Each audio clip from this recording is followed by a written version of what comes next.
Excelente referência que você trouxe, Renan, a questão da Dilma Rousseff, porque a Dilma Rousseff, ela é eleita, endeusada, inclusive, por parte do empresariado brasileiro, numa grande onda positiva do petismo, mas ela acaba caindo. E muito se diz, né, que ela cai por quê? Porque ela não consegue viver o dia a dia do nosso presidencialismo de coalizão, que é essa relação muito peculiar, para não falar outra coisa, da presidência da República com o Congresso Nacional. Qual que é a sua visão, qual que é a visão do Missão a respeito disso? Bom, esse aqui para mim é o tema mais importante do Brasil.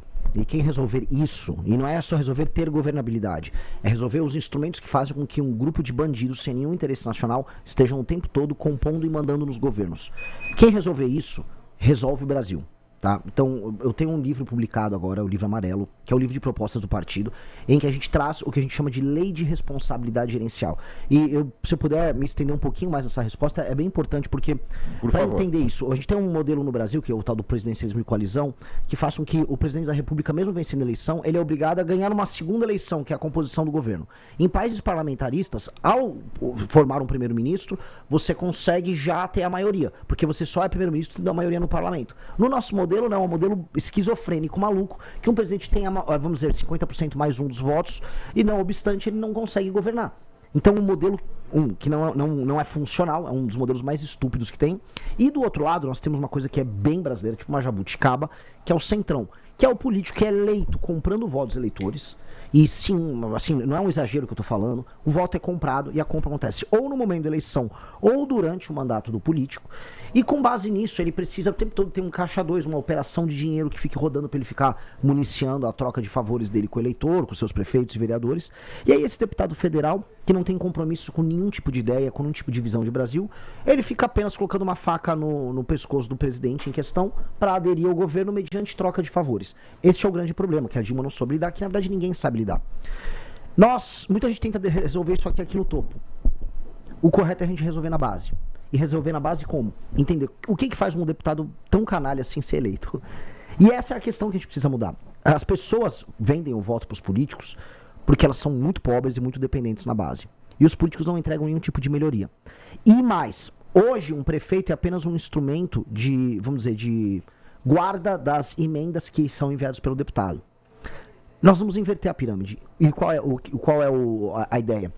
Nós vamos fazer os prefeitos para receber qualquer emenda e para receber inclusive o fundo de participação dos municípios, o FPM, terem que ter desempenhos indicadores. Assim, por exemplo, se eu não aumentar a taxa de cobertura de esgoto, se não aumentar o ranking do SAEB, se não melhorar a fila nas suas UBSs, você não recebe dinheiro. Vai um comissário do governo federal e não recebe dinheiro. Então, para obrigar eles. Se o prefeito não cumpre as metas, o prefeito fica inelegível.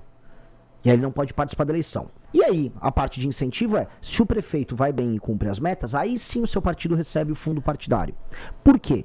Eu retiro do deputado todo o poder que ele tem em determinar um sucesso ou um fracasso de um prefeito, baseado no critério de que o deputado apenas quer do prefeito que ele obtenha votos para ele. Mas isso não abriria espaço para uma judicialização? Porque tem as questões constitucionais, o dinheiro da saúde, o dinheiro da educação. Até antes, né? Não, mas... Claro, pode... É justamente obedecer a Constituição. O dinheiro vai para o município. Só que a forma como o dinheiro é entregue, a velocidade que ele é entregue, é mediante a aplicação de políticas públicas. Hoje o prefeito recebe dinheiro e larga. E faz o que ele precisa fazer. Ele não está nem um pouco compromissado com as metas. Agora, Renan, todas essas mudanças que são profundas que você propõe, né, no funcionamento do Estado, elas dependem, na prática, do Congresso, dependem de negociação política, dependem de maioria, de PEC, de articulação, o que for. Para cada uma dessas específicas tem um andamento, um processo específico. Eu queria entender como é que o senhor aprovaria essas mudanças sem entrar justamente na lógica das alianças, das concessões políticas que o senhor critica tão duramente e que é um propósito do seu partido. Bom, eu vou ser brutalmente honesto. Todo mundo sabe, quem é eleitor meu, quem nos acompanha, que eu não tenho grandes ilusões sobre a classe política brasileira e tampouco sobre o eleitor brasileiro. Haverá um monte de ladrão querendo fazer negociações sujas comigo, porque o eleitor vai votar no monte de ladrão. E tá dado.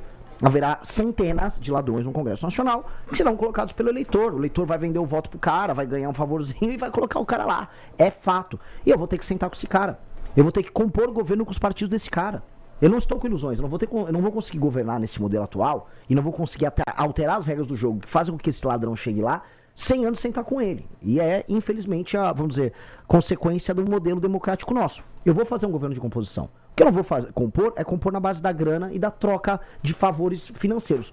O único lucro que a pessoa poderá ter comigo, que o deputado vai ter e o partido, é o lucro político. O que é o lucro político? Se eu apresentar uma política pública funcional no estado daquele deputado, eu vou lá e vou fazer ele ter o lucro político. Ele desfrutar da vitória comigo. Natural. Um exemplo. A gente vai fazer um combate muito forte ao crime organizado. Eu vou lá no Ceará libertar a cidade de Santa Quitéria que está com o Comando Vermelho. Vou chamar os deputados do Ceará. Venha, levem um lucro político comigo. Agora, lucro fiduciário, grana, não vai rolar. Não vai rolar. Isso não vai rolar. E aí vou ter impasse. Se eles quiserem ir pra guerra com isso, eu vou pra guerra com eles também. Inclusive, me alio com quem não imaginam. Vou dar um exemplo. Flávio Dino, que é do campo político oposto ao meu, ele está fazendo um trabalho sério de fiscalização com emendas. Pois bem, eu vou apoiar o Flávio Dino. Vamos pra cima. Vamos apoiar a Polícia Federal e vamos pra cima de quem tá desviando emenda. Se o Congresso quiser ter o lucro político das boas políticas do meu governo, bora, compõe o governo com todo mundo. Se o Congresso quiser me achacar, vou chamar o Flávio Dino e aí eles vão se ver com as emendas que eles roubaram. Ponto. Sem discussão. Frase, vou fazer um governo de composição. Então eu quero desenvolver, explorar mais um pouco essa frase que você acabou de trazer. Você deu um exemplo, Flávio Dino, nesse caso específico das emendas. Quem você enxerga hoje, nomes e legendas, que poderia, em alguns aspectos determinados, fazer parte de um governo de composição do Missão a partir de 2027. Por exemplo, Tereza Cristina, ela é de um partido do Centrão. Não teria problema nenhum em ter uma Tereza Cristina, que é de um partido do Centrão, participando num governo meu. O ex-governador do Espírito Santo, Paulo Artung, foi um governador sério, de partido do Centrão, não teria problema nenhum de ter uma composição com ele. Esses partidos do Centrão, eles são compostos na sua maioria por tralha, por porcaria. Mas há quadros bons pontualmente. Eu toparei, você quer participar comigo, PP, partido do Ciro Nogueira? Só não quero o Ciro Nogueira, por favor. Agora, tem alguém interessante aí? Me dá, não tem problema nenhum. A composição terá que ser feita, infelizmente. Ela é condicionada ao quê? O programa é nosso. Porque o que nos elegeu foi o programa. Então eles vão executar o meu programa, que é o programa que venceu nas urnas. 2, vai tocar o meu programa? Tá, não haverá negócio, não haverá porteira fechada pra nada. Porque a gente sabe muito bem, por exemplo, que como é que funciona esse jogo? Um cara pede um ministério e ele acha que o ministério é um feudo em que ele fará negócios. E é ali que surge a grande corrupção. O ministério, ele tem autarquias ligadas a ele vai ter empresas públicas ligadas a ele tem orçamento, ele consegue administrar eventualmente o envio de um recurso para uma área aqui, outra ali. E é ali que vai rolando a roubalheira. Não vai rolar. As empresas públicas, as autarquias, as políticas públicas, elas vão ser tocadas por técnicos nossos, e o partido que vai compor, ele vai compor aquele governo baseado na ideia de que ele vai ter o lucro político conosco. Só isso. Ponto. Queria aproveitar que o senhor falou sobre segurança pública ou insegurança. Há uma expectativa de que o nome para vice venha, né, de alguém mais combativo nesse sentido? Já tem alguma definição? Depois eu queria me aprofundar um pouco mais nas propostas em relação à segurança, ao combate às facções também. Olha, tem umas ideias nessa linha sim, tá? Não sei como é que você soube. Tem umas pessoas que eu tô conversando, mas ainda não posso revelar minha fofoca aqui. Mas são pessoas ligadas à segurança? Tem 2 pessoas muito importantes nessa... Não posso contar. Mas teria que ser do seu partido pela lógica. Quem disse? Pela lógica da nossa conversa. Agora em terceiro tem outros partidos vindo conversar. Não sou mais tão feio no baile. Eu estou sozinho. Mas aí já aceita, dependendo... Dependendo, eu aceito. Dependendo da qualidade da pessoa. Eu volto a falar, quando eu fiz o impeachment da Dilma Rousseff, eu tive que conversar com todo mundo. Eu não tenho problema em conversar com ninguém. O fato é, o Renan é antissistema, o que significa? Eu vou botar fogo, jogar lá no Palácio do Planalto, botar fogo nele? Não vou.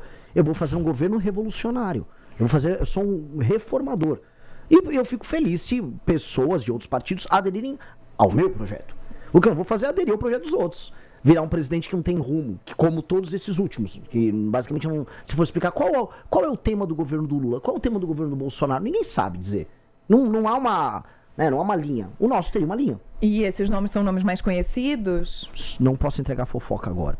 Mas é pra isso que a gente tá aqui. Então aí me estrago minhas negociações, assim, mas o que eu posso falar pra vocês já que você foi a primeira a depreender, começar a deduzir isso, me convidem novamente que aí eu trago a informação no momento certo. Tá certo. Aqui no programa, nem Então vai ser em primeira mão aqui. Tragarei em primeira mão pra vocês. Atenção, redes sociais, atenção, Seus fãs estão aqui. Atenção, fãs. Meus fãs estão testemunhando. Tem alguns aí já? Não, estão todos aqui, ó. Ah, ótimo. Pode ver. Um abraço pra eles. Então, já que a gente não pode falar de nomes, vamos falar então de linha. Qual que é a linha na gaveta segurança pública da sua proposta? Imposição da lei e da ordem num país que optou pelo caos nos últimos 30 anos. Houve uma opção política do Brasil pelo caos.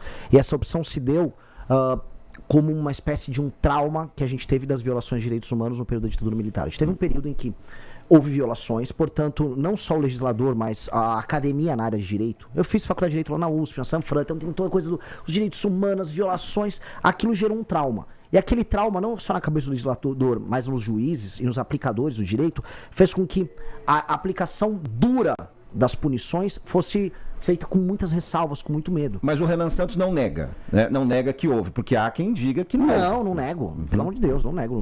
Não sou terraplanista. O que eu sei é o seguinte, o trauma não pode fundamentar a formulação de novas políticas públicas. Eu não tenho nada a ver com o período da ditadura, entendeu? Eu não torturei ninguém, não tenho nada a ver, eu não estava no DOPS. Então, o que eu tenho que fazer eu sei que existem facções criminosas, eu sei que existem facções que fazem ocupação territorial no Brasil, eu sei que todos os dias dezenas de brasileiros são mortos em disputas por essas facções, e eu quero acabar com isso. E eu tenho que estabelecer a autoridade do território do Estado brasileiro sobre seu próprio território. Isso é premissa de um presidente da República. Aquele que não faz isso está em descumprimento da sua função constitucional. Não só o presidente, mas o governador. Isso, ponto. Para isso, a gente tem que adaptar um código penal que é dos anos 40. Não existia facção criminosa nos anos 40. As nossas leis de execução penal também são muito antigas. Então a gente tem que aumentar as penas, especialmente para crimes violentos. Nós temos que diminuir a quantidade de prerrogativas que certos criminosos têm, como por exemplo a ideia de progressão penal, as saidinhas. Benefícios. Todos esses benefícios. Dosimetria. Exato. E todos eles têm que cumprir as suas penas de maneira integral. Não há progressão de pena para uma pessoa que pegou uma arma e colocou na cabeça de alguém. Até porque aqui no Brasil a gente naturalizou tanta violência que a gente considera às vezes natural. Não, ele apontou uma arma para mim, roubou o celular, mas ele não atirou. Ah, então tá tudo bem. Num país sério, aquele cara pega 30 anos só porque apontou uma arma. Ele virou um juiz da tua vida, ele decide se vive ou morre. Então, aumento de penas e aplicação de um conceito que já passou até a legislação agora, similar a ele, que é a aplicação do direito penal do inimigo, que estabelece um status especial para membros de facções criminosas, qualificado como inimigo, em que certas prerrogativas deles são reduzidas, eles passam a ter presunção de culpa e não presunção de inocência, e aí o Estado pode ir para cima para destruir eles, que é o que eu quero fazer. Eu quero em 1 ano eliminar as ocupações territoriais no Brasil. Ocupação territorial no Brasil, o presidente da República tem que derrubar em 1 ano. Não pode existir bairro ou cidade no Brasil tomada por facção. Morro, comunidade, Porto Santos, fronteira. Para isso o senhor precisaria da colaboração de governadores, prefeitos. Mas a beleza de ser presidente é assim, se ele não quiser colaborar, eu boto um estado de defesa no estado dele e eu faço com a polícia. Que é o meu problema com o governador do Ceará, que me processou. Quer colaborar, mano? Vamos colaborar, né? Não quer colaborar? Fica tranquilo, eu boto um estado de defesa, eu assumo o comando da polícia ali junto com as Forças Armadas e eu destruo. Eu vou fazer em colaboração. Quem não quiser colaborar, aí eu faço em colaboração.